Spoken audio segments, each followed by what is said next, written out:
All right, David, you're live, so whenever you want to call to order, you can. Okay, thanks. It's 8 o'clock. I know Morgan is not going to be here, and I believe somebody else told me, and so if they don't show up, I think that would be our 11. So I think we're at 9 now. So you got Rob Spicer here too. Yep. Hopefully Akiko can talk. So good morning, everybody. September 4, first Friday of September. We'll get call to order here at 8 o'clock on the nose. I want to thank everybody for joining. Good morning. Hey, there you are. Emily, thank you so much for putting the minutes out. I'll pull them up on the screen here in case anybody has any questions about them.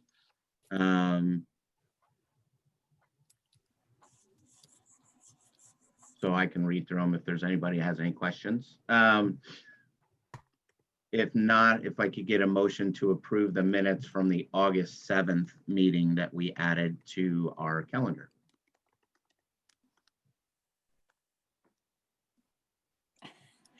Carol, are you approving? I move to approve the minutes. Thank you. A second, please. Good morning. Good morning. Can we get a second? Who is the second? Emily, you second? Oh. Oh, I asked who is the second, but I'm happy. Sorry. Okay. Anybody? Anybody? I'll Okay. do it. Thanks, Emily. Appreciate it. I'm not sure if I'm allowed to second my own work, though. Am I? Oh, well, probably should have somebody else just to be safe. I'll It doesn't seem very transparent. Rob, I thanks. second. Oh, We got Rob approving the second there. okay, thank you. All right.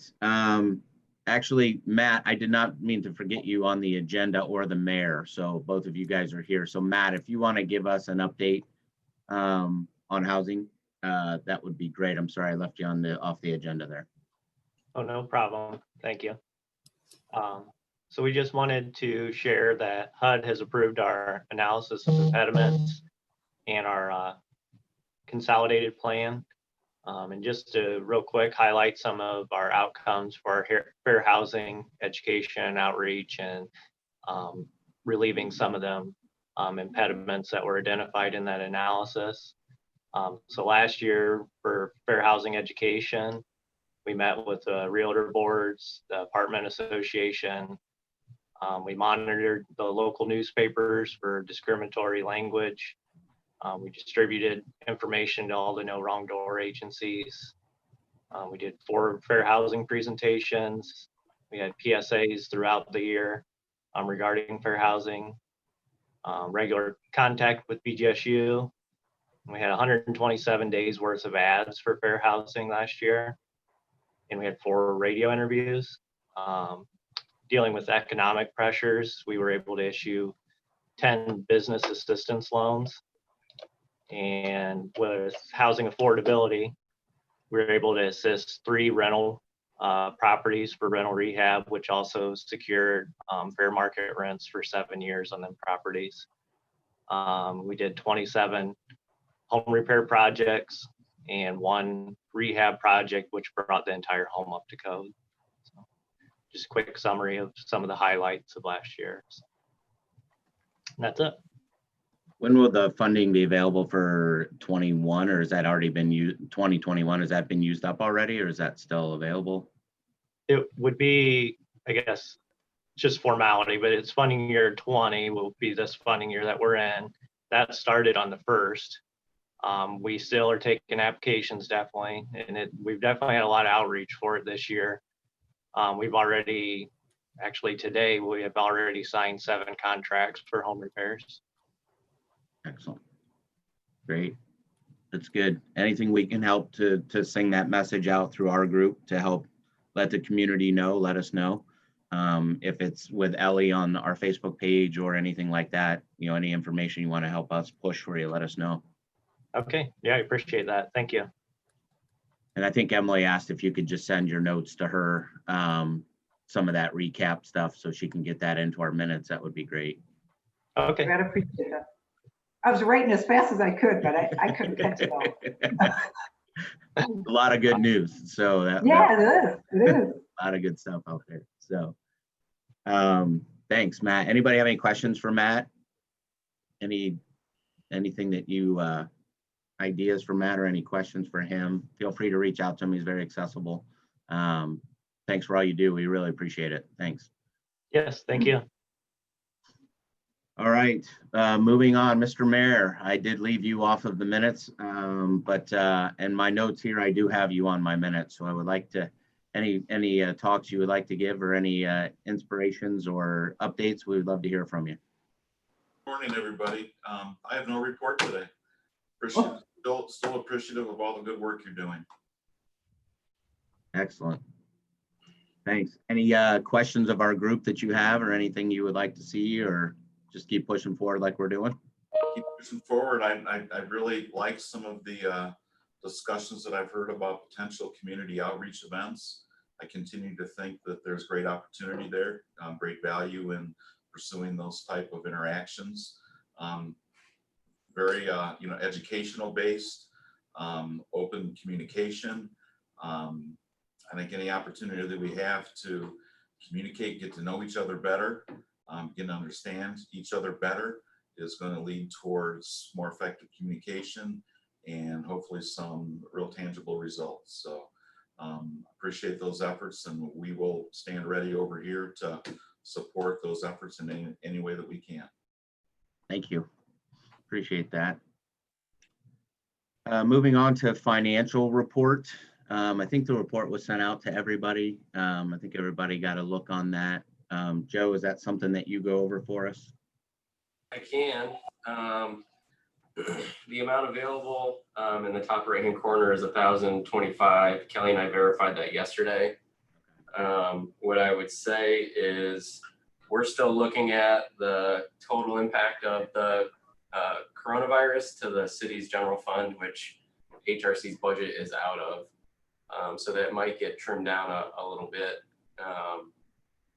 in the coming months. I don't know, but as of right now, you have $1,000 left. So if there's any questions, I'm happy to take those. Have we ever done in the past, Joe, that you know of any fundraising through HRC that to help generate funds to maybe possibly bring in a speaker or anything like that, you know? No, you've just used the city funds allocated. Okay. There's no reason why they couldn't do that. Yeah, I would say, David, if that were something that you wanted to look into in earnest, I think we need to talk a little bit about how that would look. Yeah. So yeah, I guess it would just be something we should probably talk about. Okay. It's not doable. It's just something we probably need to work out a little bit. Okay. Thank you. Do we need to have a motion to approve that financial report or no? Yep. Okay. If we can get a motion to approve the financial report that everybody should have received in their email a couple of days ago, that would be great. I move. I second. Okay, thank you. So Justin moves, Akiko seconds. Emily. Thank you.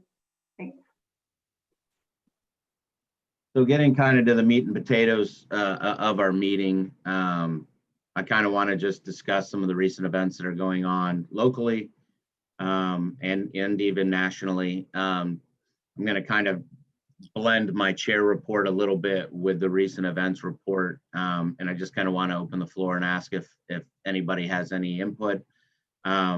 Yesterday at where I work is a company called Learfield IMG College. We do sports marketing for 210 universities across the country. And our company has stepped forward and started a, basically a racial inclusion discussion. And it was very interesting because we had reached out to a lot of our Black team members on our team, our LBGQT members on our team, and asked them if we usually do a thing on Wednesdays called a good news call. And we asked them, hey, would you like this to be basically a call based around that? And they all cringed. And I get that and I understand why. It's too many people on one call and there's too many voices and it's not, I think our corporate thought it wasn't productive. So we've decided to do small group discussions with no more than 9 people at a time to really, number one, it was a safe space to talk. Everybody felt comfortable that they could say what they wanted to, ask questions. And we had our whole, on the call yesterday, we had our whole demographic represented on the call, which I thought was great. So we were able to have an open discussion with our Black team members, with our LGBTQ team members, with our Hispanic team members, with anybody that would join. And we had, like I said, 9 people and I was on that call yesterday. And we talked about it last time when we all met. There was uncomfortable discussions and those have to take place for us to move forward. And there was uncomfortable discussions, which I was glad that it happened. We had, it was all mutual and it was very respectful conversation, but at the same time, I think everybody got their points across, which was good. But I just kind of wanted to reach out to find out with some of us who are working in the workforce or whatever, are there any things that your companies are doing or have implemented or have done in the past or continue to do to help educate all of your employees about everybody that you work with? So if you want to speak up on it, feel free. If there's nothing about that, then we'll move on. But I just wanted to throw that out there as something that I think, you know, what our company is doing now is a good thing. I think it's respectful in the way that we're having the conversations and having it as small group. But the biggest thing that we're taking out of that is an action plan from those small groups. We can talk about it all we want, but until there's action, it doesn't matter. And so I think us coming up with some action plans out of these small groups are going to be very beneficial to our company across the board. And hopefully that makes an impact on all of the universities that we work at across the country. So we work from small schools all the way up to Alabama, Ohio State, and Michigan. So we represent everybody.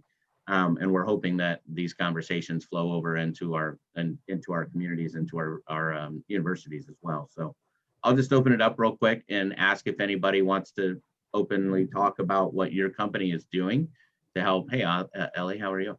To help out with anything that you know, may help bridge the gap between employees and the racial divide or the LGBTQ divide or whatever it might be. So I'll be quiet for a second.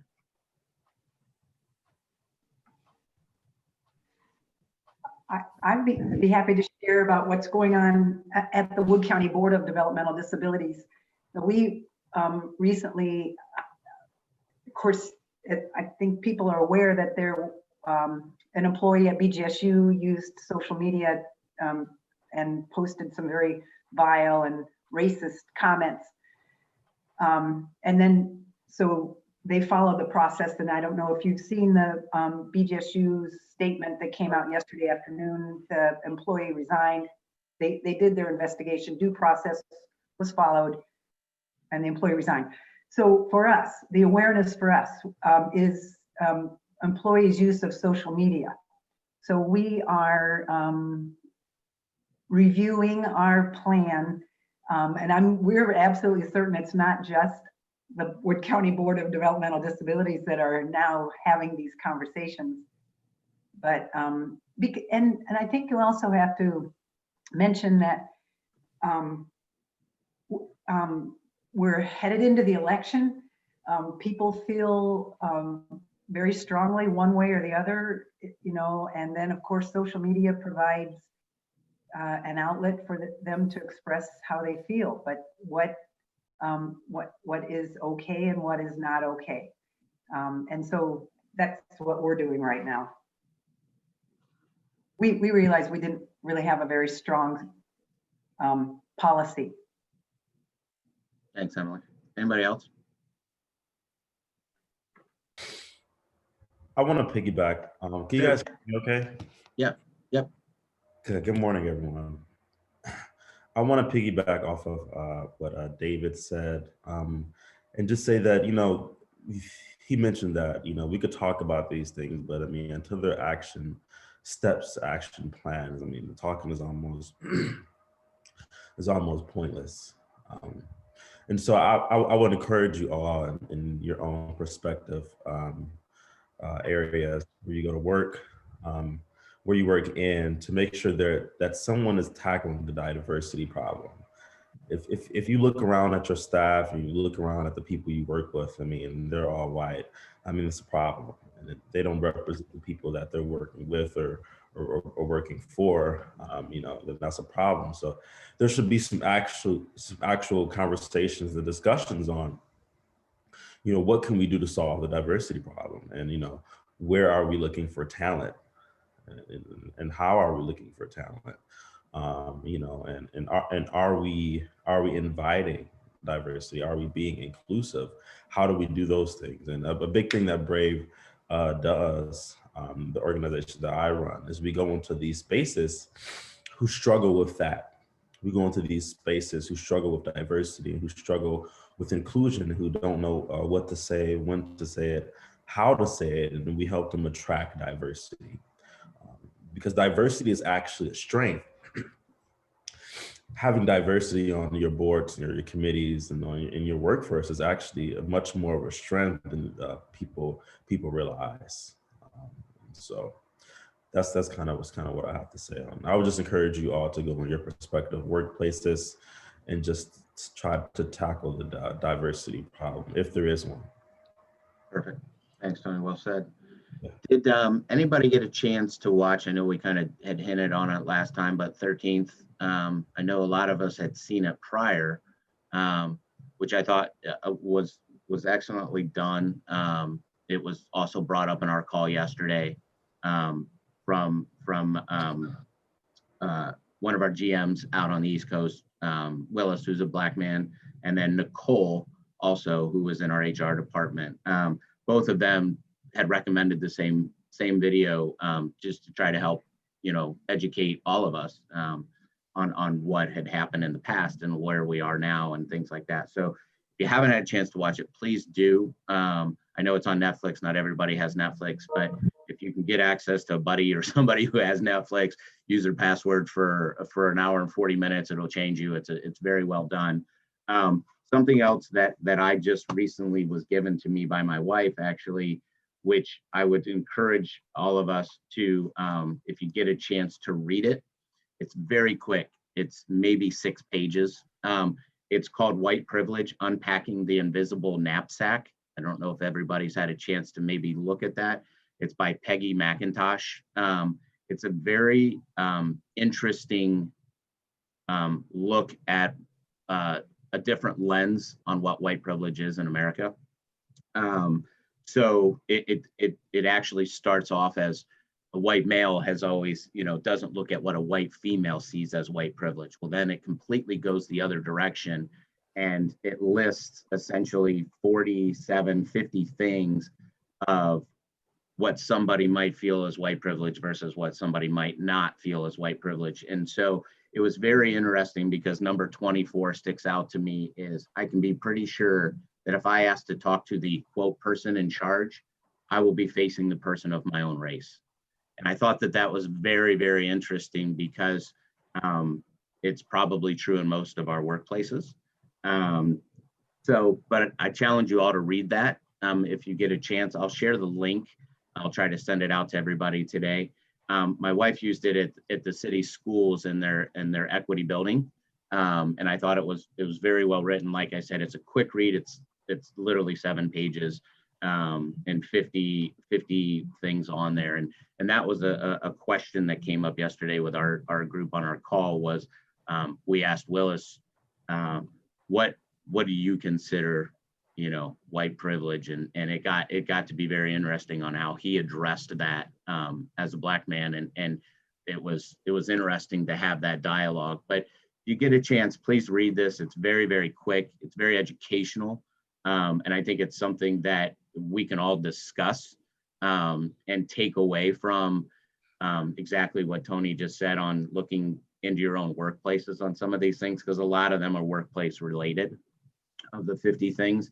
A lot of them are related to what a child sees through a child's eyes, and then, you know, what we're seeing through our lens. So I think it's a very interesting thing. So, but that was something that I definitely wanted to bring up. Justin, I have a question for you. I know in our minutes last time we brought up that Adam Scaff was going to serve as the liaison between the police department and the people of color and BG community. Is that something that's in place now, or is that something we're working on? It's something that's in place. He's still reaching out. I know he's attended NIOP meetings. He's reached out to the university. I think he's met with student government. I know that he and the chief are going to meet with Anthony, I think this week, but they weren't able to work out schedules or something, Anthony.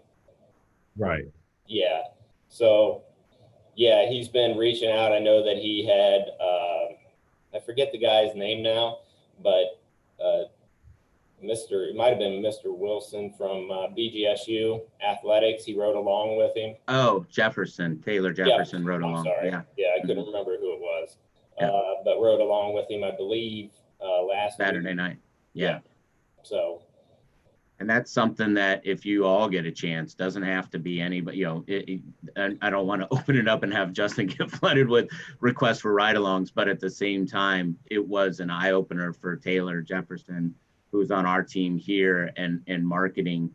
He did a ride-along from 10 until 2. Shout out Mr. Mayor and Joe. It sounds like the students are really listening to this COVID thing, because normally, like Taylor said, he goes, normally some of these officers would have 10 to 14 stops per officer. They're having 10 to 14 stops as a department because of the student body is really listening to and heeding the warning of parties and large gatherings and things like that. So Taylor said it was a great eye opener. He was disappointed. He was like expecting like a night of cops, and he didn't get that. So he was like, you know, we saw we had 4 incidences and only 1 was college related. He said the other 3 were just community type things. And he said, but I think the president's letter was very effective. yeah, exactly. And I think that went a long way. And Taylor is encouraging all of our student athletes on campus if they get the opportunity to do that, because it's an eye opener for them and see what our department goes through on a weekly and nightly basis in a college town. And he had a whole new respect for our department on campus and off campus police and our police department here in Bowling Green on what you guys do on a nightly basis. So he was pretty excited about the opportunity to do that. So thanks for offering that. It's a nice thing that we brought it up on our call as well yesterday, and our president and CEO was on the call yesterday, and he thought, what an amazing idea. So it was a great opportunity to have that reach between the community and the university as well. So I would. The other thing from the minutes that I wanted to bring up was, Emily, you had talked about Professor Lee, is it Nicholson? Possibly doing about that. So you want to talk about race. Is there any movement on that? Is he doing that on campus, or what's he looking at?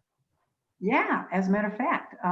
So I had a wonderful meeting with her yesterday. I'm pulling up my notes here. Yesterday morning, and we were able to make some headway. Sorry, you guys, I'm trying to find my notes. Here we go. And so right now, this is the proposal for a community reads. And again, just following up on the mayor's suggestion, and I know in our group, we talked about doing this and the power, what a powerful opportunity this is.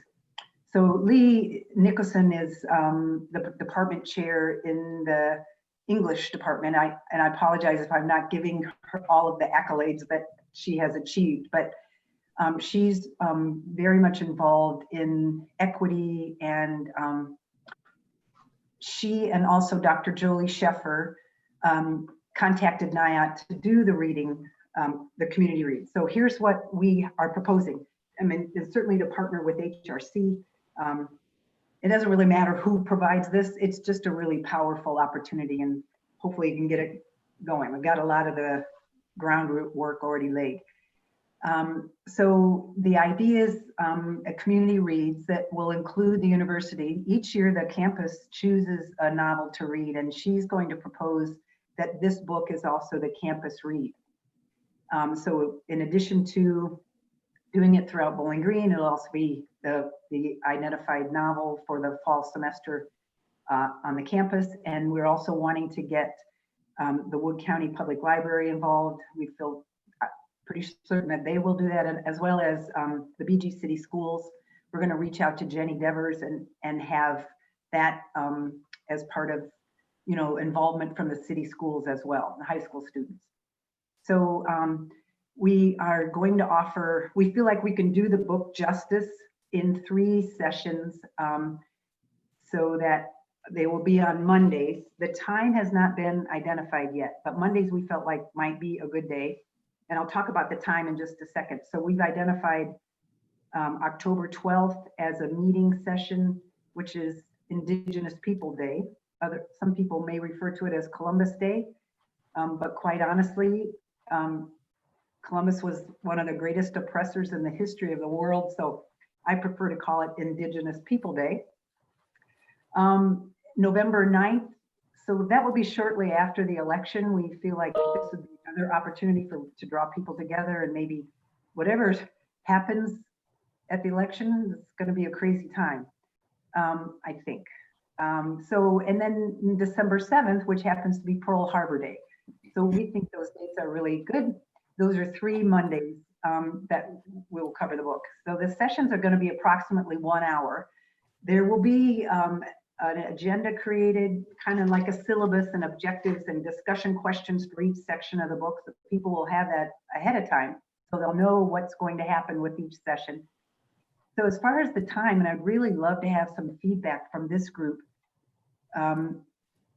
considering that if we invite the number of people that we intend to have in this, we really potentially could have a large number of participants. So as you mentioned, we wonder about the effectiveness with too many people in a discussion group. It'll be too diluted. So we are prepared to offer multiple sessions. Lee Nickerson's graduate students are on board to lead discussion sessions as well, so that we can have manageable size groups, and it will have to be done virtually.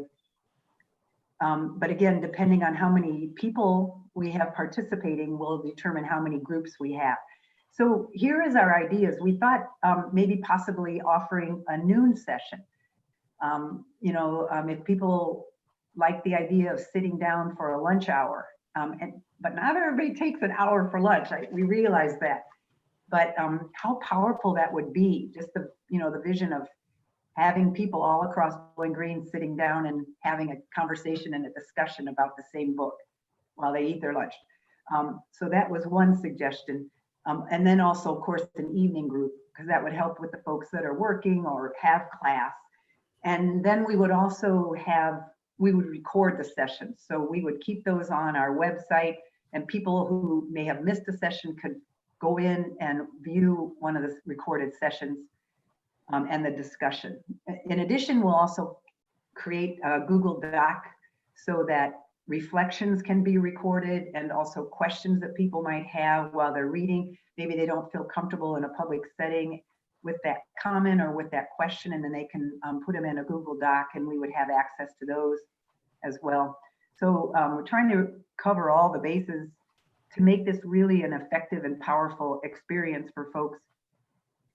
And then as far as cost, again, depending on how many we have participating. Right now, Amazon, you can't find this. It's really difficult to check this book out of the library, quite honestly, just from my personal experience. Amazon is offering it for $10.19. But Lee is going to reach out to the marketing department at BGSU to see if there are maybe Joe Edens could find a possible donor, somebody who might be willing to donate the money to purchase the books for people who choose to participate. So, I mean, even if, I guess, if we have 50 participants at $10 a book, and then of course also taking advantage of folks who buy book in bulk, they might get a reduced cost, but so those are the things that we've got going and the things that we've discussed. What are your thoughts about times and when to offer sessions? I was just gonna open that up to the group. I agree. I think the lunch thing could be kind of cool if people are at their desk, ordering lunch. I don't know if we can get some lunch partners in town that would, you know, if they had dine-in, or if they, you know, if they were running a special during those days for the people that were into the book club, and wanted to order restaurant food from them or whatever it might be. But I love the idea of taking a half hour to an hour to recharge your batteries on a topic that's important. And I think that would be neat. I think the evening is definitely important just because of work schedules and family life and things like that. I think that's also important. But yeah, I'd like to hear other people's ideas on that. It was also suggested to do an early morning session because people, you know, do enjoy, you know, they get up in the morning and with coffee might, you know, enjoy sitting down with the book and a discussion. So, Well, I read in the evening, so I know it, you know, and first thing when I wake up and if I had an 8 o'clock meeting and everything that was through my brain that I just read the night before could be pretty interesting as well. So, but Emily, anybody else want to chime in? Go ahead. Yeah, Emily, the person that you said you have leading this, she's a professor at the university. yeah, Dr. Lee Nickerson, Nickoson. She a person of color? No, she is the head of the English department, I believe. I think so. Yeah. Yes, Mhm. yes. Mhm. Okay. Yeah, I was just gonna say when you guys are structuring it, you might want to include a person of color to also, you know, be able to come in and provide some insight, provide some perspective, just to make sure you getting the listening, you know, part of that down. Sure. Just- And then I think we have the faculty in the diversity, you know, so we will be able to ask the, you know, the faculty in the diversity. And Yeah. so I Oh, yeah, used the to be into. That's a good- Yeah, Anna Yeah. Brown is already confirmed as being part of this and input from her as well as her whole department and also Jennifer McCary. So, but you're right, Anthony, we really want to, you know, present that diverse, you know, support and conversation and perspective and input. That's really important. Yeah, this power, diversity is power. I think the more time options you have, the greater likelihood that will attract more people. So I would say 3 time options are the very minimum, in my opinion. Okay. So which do you think would be the best suited to meet people's needs? What times are you thinking, Carol? I think that what you suggested would be good. And first thing, maybe in the morning and then at a lunchtime and then maybe even a late afternoon and then also after dinner. I mean, that would be 4 options, but I think you want to eliminate somebody's excuse, if you will, of not being able to participate being the time, Yeah, if that made sense. or frustration, right? Yes, You know, you want to be No, I- involved and you can't. that's exactly right. Yeah. Like I'm a retired teacher, but I could never have done a noon meeting, you know? You're right. Me while That's true. Or students. The students won't be able to sit down for an hour unless they do it in a class. I mean, you know, Right. those are things to Right. think about. Sure. But 8th grade math wasn't going to work. As a teacher, I know you guys just try to find the time to go to the bathroom. My wife. And an hour lunch is Yeah. not something that happens. It just never happens. So yeah, so awesome. Thanks, Emily. That's really good information. I know, I think a lot of us can get behind that. I think it's something exciting for our group to dive into as a group as well. And if we can get some listen and learn out of that, I think that would be great. So the other thing I kind of had on that, and I think Joe already kind of hinted on it, but it sounds like something I want to talk to Joe about is possibly bringing in a speaker to talk to us on on everything that, you know, we as a group of what we believe in with diversity. So I've got my feelers out for some potential speakers across the board, everybody that I can think of. So, but I'll talk to Joe about that and kind of see what that looks like and how we go about that. In my head, I had this grand plan of having a speaker, at Worcester Green with our 6-foot circles and everything else drawn on the ground, and have our thing there at the university in a large area where we could have a speaker set up there as well. But that's something I'll talk to Joe about and see what that looks like and how we go about that safely, number one, and number two, financially, how we do that as well. So, but that's something on my radar as well, and I'll reach out to everybody for potential speakers. If it's from your department, if it's from work, if it's somebody if it's somebody you've listened to or heard or read, that's something that we all know somebody. And that's why we're better in numbers. So I think that's something that we've got to look at. So nothing really, Emily, from me on the chair report. I kind of blended those a little bit together. We'll jump into NIOT real quick. If you've got any updates on NIOT, I'd love to hear it. I do. We would like to share with this group. We've got our next community conversation series identified. And it is going to be, this is a really appropriate topic now, but it'll be on free speech versus hate speech. We'll have a panel discussion. It'll be held virtual. It's going to be on Monday, September 28th from 6:30 until 8 p.m. And we'll start promoting this here pretty quick. We've got Dr. Pat Pauken from BGSU, who has done a lot of work on from K-12 through higher ed and policy and law and speech. And then we've got Judge Matt Rieger on the panel. And then we also invited Rebecca Skinner Green. I think that, and also, I'm sorry, and then the NIOT National Chair, Patrice O'Neill. She was really excited that Not in Our Town was tackling this topic. And so she, doing work across the nation, is going to be able to provide a really wonderful perspective on it's happening right here, in Bowling Green. But we just feel like this is an important topic.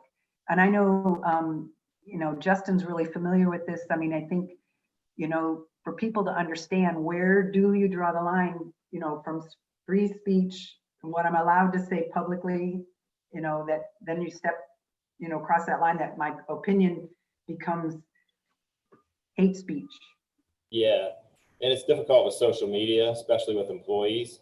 And what the court looks at, there was a case in 1968, Pinkerton versus Board of Education. And what they look at is it a matter of public concern?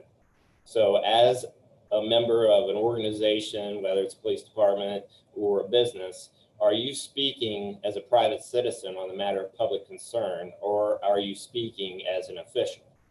And then you have to throw in the difference between free speech versus hate speech.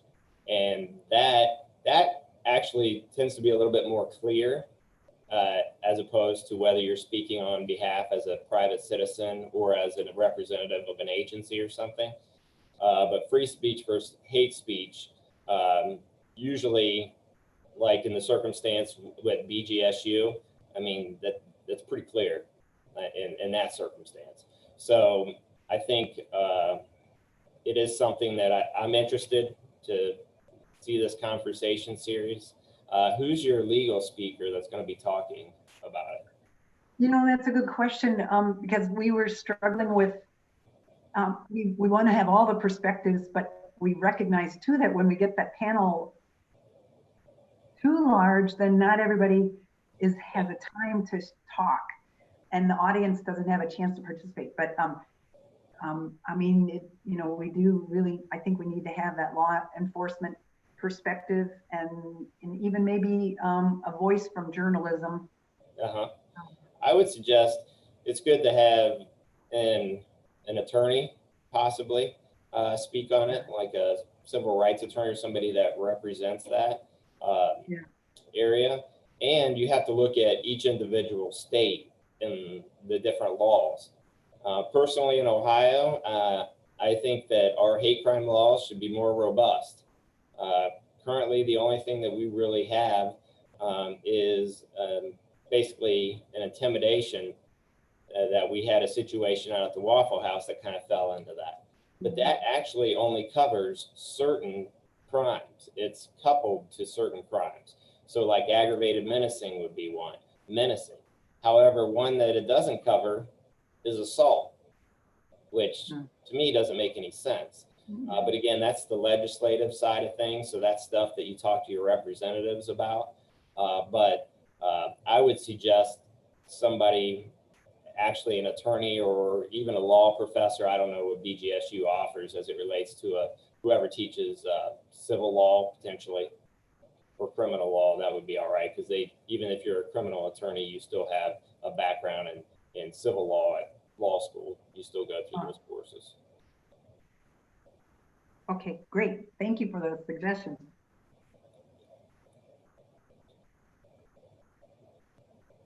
Anything else, Emily? No, I don't. Excellent. Hey, thank Emily, you. when is that going to start? Yeah.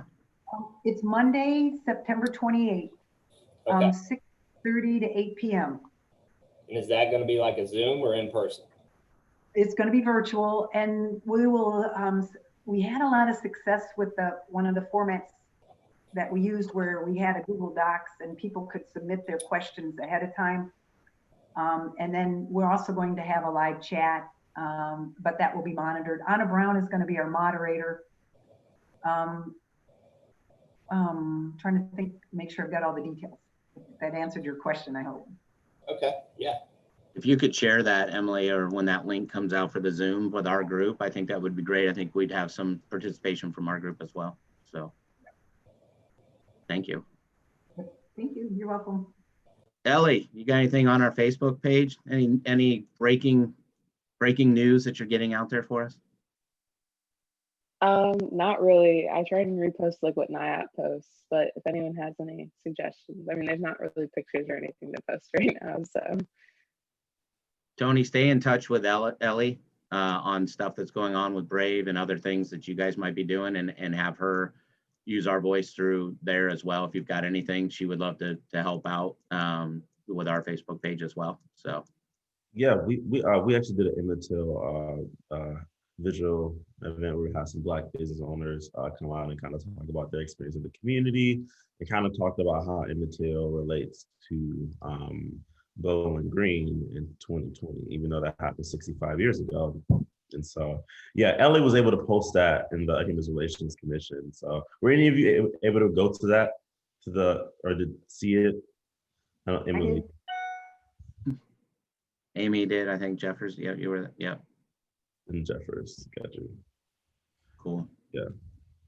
Yeah, thanks, Ellie, and on staying on that. Like I said, anytime you guys have anything that you think is pertinent to our group or anything that we do, please get it to her, and she will get it out to the masses. And I don't have Facebook, so I'm old school. So if you have, something out there that, I don't know how Facebook would repost it or whatever it is from your own site, and you have a lot of people that follow you, please do that to help spread our message as well. So old business. Like I said, I think I kind of went through a lot of the stuff from the action items or from our stuff from last week. Thank you, Emily, for the book club thing. I think this is an amazing idea. Hopefully, like I said, everybody's had the chance to watch 13th. It's powerful. It's powerful. I watched it again actually last night with my wife, who hadn't seen it yet. So really well done. Also, like I said, I will send the link out to Unpacking the Invisible Knapsack. Like I said, I think it's literally like a 10-minute read, but I think you guys will be very eye-opened by it. Please take the time to read that. I think it's something that's pretty cool. So it's very, very powerful in such a short little essay. So New business, I don't currently have anything, so I'll open it up to the floor. If anybody has anything that you want to share or talk about new business wise, this is where we get that information out. So we'll open the floor. It's unmic your computer. Yeah, I have something. So, and maybe it's just off the wall, but you know, a few places have been doing the drive-ins, right? And it's pretty easy to get a screen, sheets, all kinds of things. Would that be something that we could consider or look into to show something like 13th? So that it doesn't just, it's not just us that's watching it. I mean, I watched it a few years ago. I have my students watch it in my ethics courses. I do quite a bit with it, and we have a lot of really great conversations after they watch it. But unless we get the community, right, to actually watch it and maybe have a conversation then about it.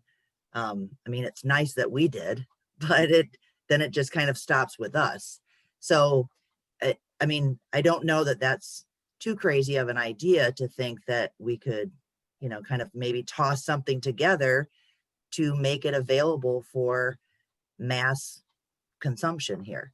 Right know, and now, it we're could be- actually, it's So- interesting you say that, Amy, because right now what we're talking about at the university is holding a movie night on Doyd Perry Field.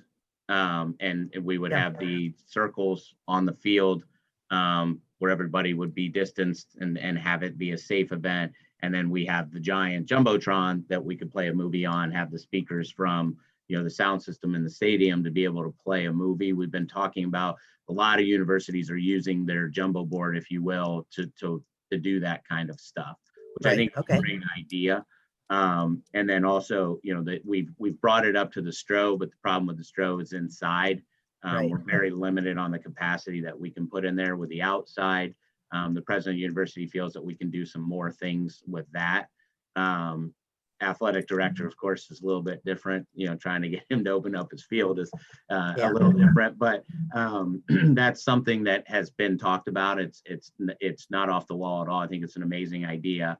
Yeah, I wish we had some kind of large space where you could even do it in your car and pull in, and everybody stays in their car and watches Well, it in their car. and I mean, that's even one of my thoughts when I said that was I'm thinking of Fair has been doing their drive-in nights, Yep. right?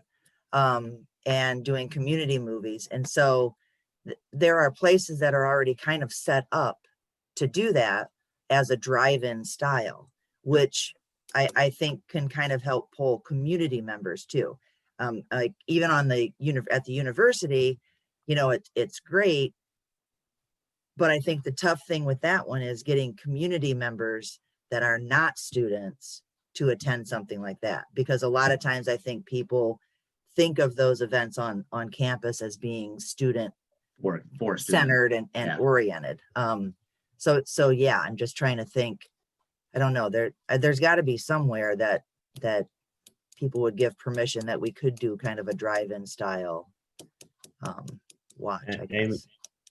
And Amy, I may have skipped this part, but did we actually have a discussion on the third, or get a confirmation that we all watched it and have a discussion about it as a group?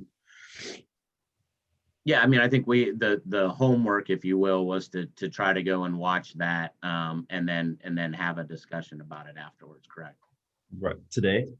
No, I don't know if we scheduled it as today as the talk. I think it was, we just wanted everybody to get out and talk, or at least view it, and then try to have a discussion around it. I don't think we set today as the drop dead date to go and watch and have that done. I mean, if we want to set a hard date for our October meeting as having a roundtable on that, I'm completely open with that, and we'll have that as our new business agenda item for our October, whatever the date was, meeting on that. So I think that'll be good. Just so we can come together as a human relations group and kind of find like our identity a little bit, just to make sure so we can get to know each other better.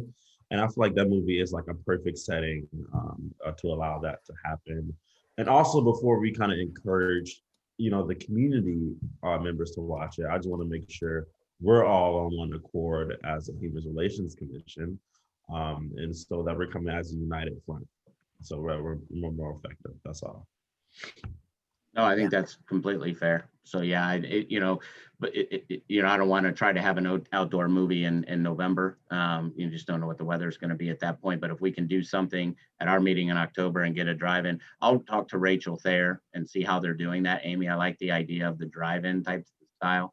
I'll talk to Rachel and Ryan and see how they're doing that, where they're doing it, what it looks like, expense, that kind of stuff. And that's something that, if it's one of those things that is a give back to the community from our group or whatever it is, the logistics of how that works and everything else, I can talk to them about that. That's not a problem. But Okay. yeah, I don't disagree, Tony. I think if we have a better idea going into it before the community does, I think that, if there's questions from the community and we've all discussed it as a group, I don't think that that's unreasonable to ask at that point. So yeah, try to make that if you haven't seen it, let's open that up as new business for our October 2nd meeting. And we'll have that discussion. Also, if you get a chance to read that, that thing that I'll send out about the invisible knapsack, I think that, like I said, it's a 5-minute read. I think everybody can crank that out in no time. So. And I also just want this to say that, when we're making these events, I think I brought this up in our last meeting, but to make sure we're being inclusive also with the events that we're hosting, is to make sure we're inviting, communities of color to also come out to events, to also come out and learn, to also come out and listen, and not just events that only usually white people will feel comfortable going to, right? And so just really come together and brainstorm, and hey, like, how can we invite people of color? How can we be inclusive with this to make sure this is not just an event for white people, but this is an event for the community to kind of come and kind of listen into all, like, how this experience together. I think it's how it's branded exactly. Like how is the message relayed to the community will determine who comes, right? So I think it goes back to what I do for a living is branding people. So how do I get that brand out of what we do to the community to invite all? Doesn't matter who it is. Anybody is welcome, so I think it's definitely some good verbiage that when we put around our promotion, if it's through Facebook or social media or on the website of the city or whatever it is, I think that's what we got to look at. But I think it's a good idea. I think it's Amy, I don't think it's crazy at all. I think it's a not an off the wall idea at all. I think it's a way to satisfy what we're supposed to be doing. And that's to educate, listen, and learn. So I think if we can do those things, and I hate to say in a large group gathering, because I know that's not what we're supposed to be doing right now, but in a safe way, I think that's fine. So yeah, I think that's a good idea. Any other new business before we wrap up? 8:53. I just had a little comment. 'Cause having been a teacher, I always think about how do we maximize learning opportunities. And I really love the idea that we have this community movie and this group is going to have the discussion. We have our homework assignment. We're going to, watch the movie and we'll have our discussion in October. And then if we do decide that this is going to be a community-wide event and we offer the movie, I like the idea of providing not necessarily a study guide, but questions for reflection ahead of time. And so that people in the community who really truly are using this as their own personal growth opportunity, because as Anthony said, it's a really, and Dave and everybody in this group has said, it's a very powerful movie. And so that if we could frame some questions that people could think about while they're watching the movie. Yeah, I mean, we could even send a one-sheeter out that basically says, what do you hope to learn from this? What do you hope to, so things like that. Promotion to help the guide, so that there's a little bit of information up front and we can decide what that looks like and what that is. And then, because it could be a really amazing event where we have a lot of growth and learning. But again, I always think I approach things as a teacher thinks.